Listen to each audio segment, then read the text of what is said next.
I hope you're well. Welcome or welcome back to my channel, and welcome to today's video, which is my May TBR. It has been a minute since I've filmed, and I want to thank all of my subscribers for their patience during this stressful time. Just because I know I have been a little bit flaky with my videos and content. The good news is that I do think things are going to start stabilizing a little bit, which means that I should be able to get back to my usual schedule of posting 2 videos a week, as I've been doing all of 2021. So there is a light at the end of the tunnel for me at last, which is nice. We're crossing all our fingers and toes that that is true, that I'm speaking it into existence, but that's the game plan. I'm back to filming, feeling good about it.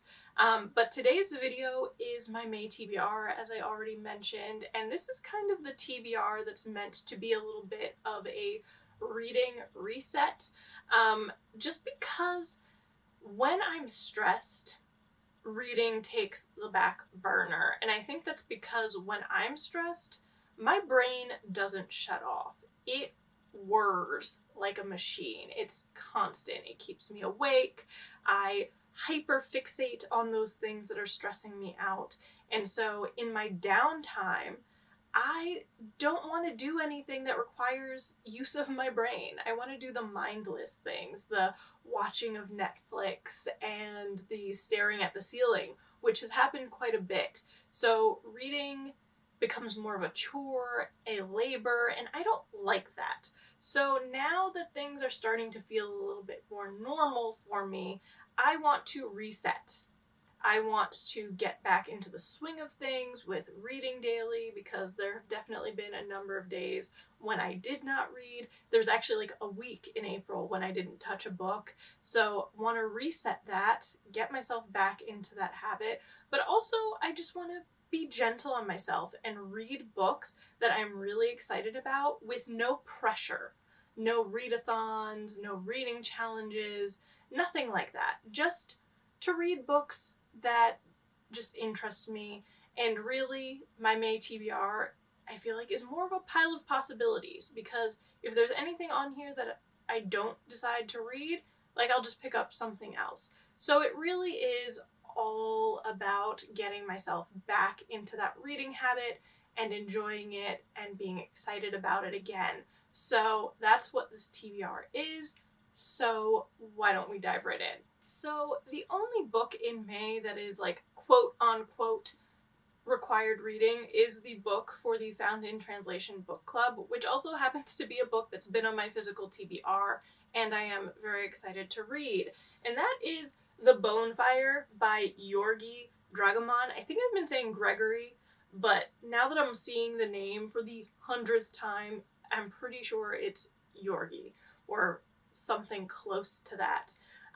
But this is translated from Hungarian. I've discovered an affinity for Hungarian authors recently because of Magda Szabo, and so that was one of the draws to this book, in addition to this stunning, stunning cover. But there were a lot of buzzwords with this book too that made me think that I was going to enjoy it. I think it's supposed to be a coming-of-age story. It's described as political gothic. I love anything gothic. And it's set during a revolution in, I would imagine, Eastern Europe. And the main character, Emma, is an orphan who's taken in by a grandmother she didn't know she has and becomes a witch's apprentice. So there feels like there's going to be some woo-woo elements in there, which intrigue me. But yeah, I'm just very excited to read this with Noelle and Annie and whoever else is reading it with us for the Found in Translation book club. This particular live show will be on my channel, I think the first Tuesday in June, and I'll put that date and information in the description box for anyone who's interested, as well as the Discord where conversations on the book can be had. But yeah, I'm very much looking forward to this.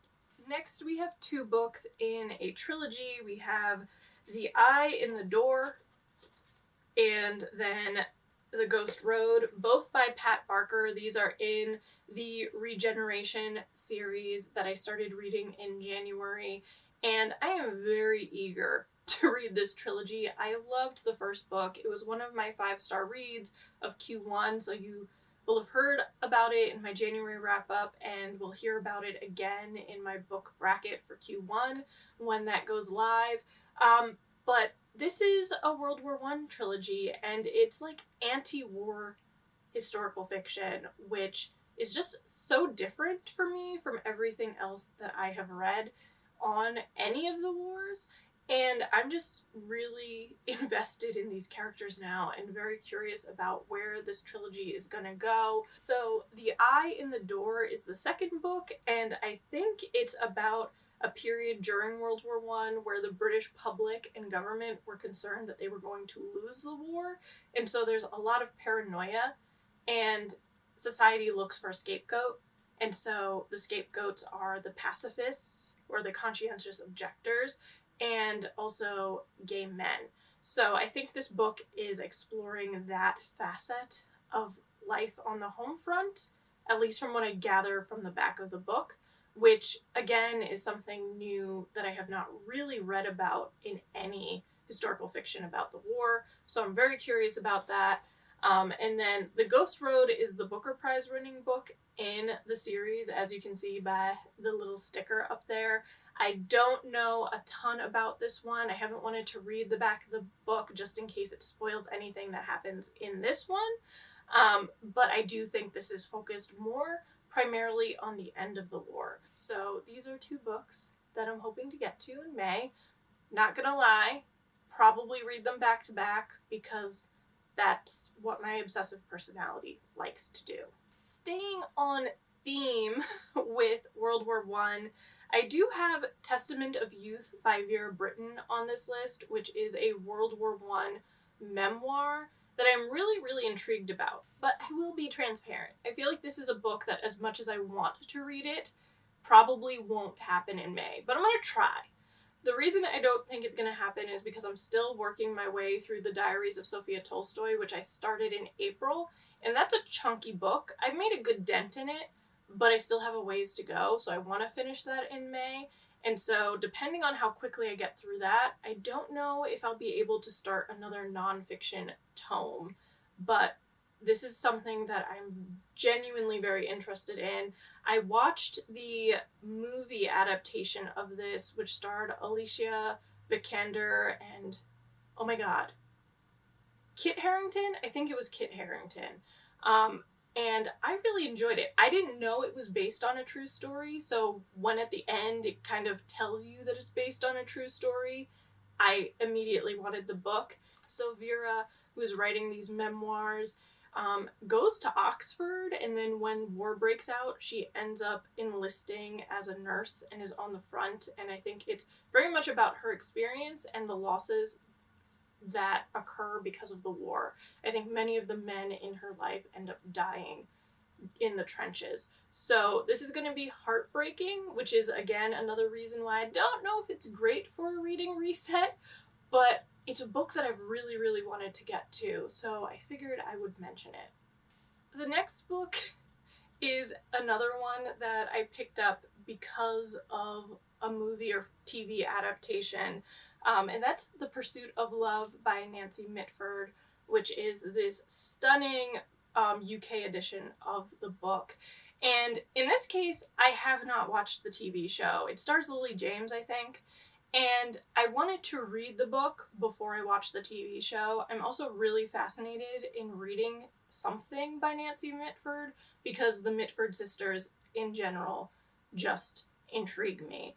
And so my understanding of this modern classic is that it's about a group of girls, I think some sisters and a cousin, who are obsessed with weddings and sex, and they're trying to find lovers for themselves. So I'm just picturing this being really saucy and also being a book that is just filled with like youthful hijinks and delightfulness. So I will say that there is definitely an inadvertent theme to these books being movie and TV adaptations, because the next book, and the book after it as well are also books that I want to read because I've seen an adaptation of it and that piqued my interest. So the first book is The Light Years by Elizabeth Jane Howard, which is the first book in a historical fiction series called the Cazalet Chronicles. It is about a family, these three brothers and their unmarried sister who have this house in Sussex, and kind of all of the interpersonal relationships within that family, all set during World War II. And this book in particular, if it's anything like the season that I watched, focuses right before the fighting really starts in the war and just after it, so kind of the very, very beginning of World War II. One of the brothers also happens to be a World War I vet at the very least. I think more than one actually might be a vet. But I really enjoyed the dynamics in the TV series. It starred Hugh Bonneville and Leslie Manville, and Leslie Manville is one of those actresses that if she's in it, I'm gonna watch it. Unfortunately, the TV series only had one season, so I've been left hanging with that. So if I do enjoy this, I'm very much looking forward to starting the series and to reading the other books and seeing what else is going on. This is actually a pretty chunky book. It is a tome for sure, and the series, I want to say, is between 5 to 8 books, so it is also a lengthy process. But if I do enjoy this book, then I definitely want to continue on with the series. I definitely need a good series. Now that Outlander is done for the time being, waiting for book 10, I need something else to kind of sink my teeth into, and this seems like a good contender. And the last of the books in this pile of possibilities for May is Daphne du Maurier's Jamaica Inn. This is a book that has appeared on my TBRs a few times. I've just never gotten around to it, unfortunately. And it's definitely a book that gives me more like fall vibes, but I really enjoy Daphne du Maurier's writing. So I feel like for a reset, this is good. Going to an old favorite in one of her new books seems smart. This is definitely going to be on the more gothic side. I believe that the main character is a young woman who goes to live with her aunt after her mother's death at this inn that's on the moors, and there's a lot of like criminality surrounding this inn, I think because of her uncle. And so there's like smuggling and murder and all of this dark, gritty stuff that just seems like, honestly, a good time. It sounds like it's gonna be a good read, so that's why I want to start it and finish it this month, because as I said, I really do enjoy Daphne du Maurier's writings. It's a book that I have a feeling I'm going to enjoy, a book that isn't too lengthy, so I feel like it's doable. But yeah, this is another book that I'm going to try to read in May. So yeah, those are the 7 books that I am trying to read in May. They are books that I think are going to be really good for this reading reset. A number of them are books by authors that I truly enjoy, and so I feel like that's a safe bet. Other books on the list are books that I am very eager to read, so I think that is a good sign. And we'll see how I do. It's a good mix of some tomes, which if you watch this channel regularly, you know that's kind of my jam. I do love those thick books. But then there are also some smaller, more manageable books in the mix as well, which I think is good. You need a little balance in life, am I right? So yeah, I am very excited about these. As I mentioned, I do have a hanger-on from April, so that's book number 8, The Diaries of Sophia Tolstoy, which I should finish this month if I continue the course with my plan to read several pages of it a day. So we're in good shape. Looking forward to May, looking forward to getting my reading mojo back.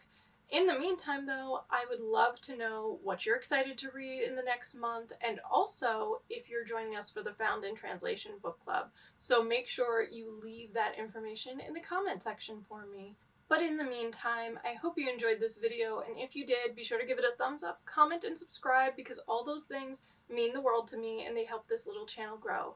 Thank you so much for watching, and I will see you next time. Bye!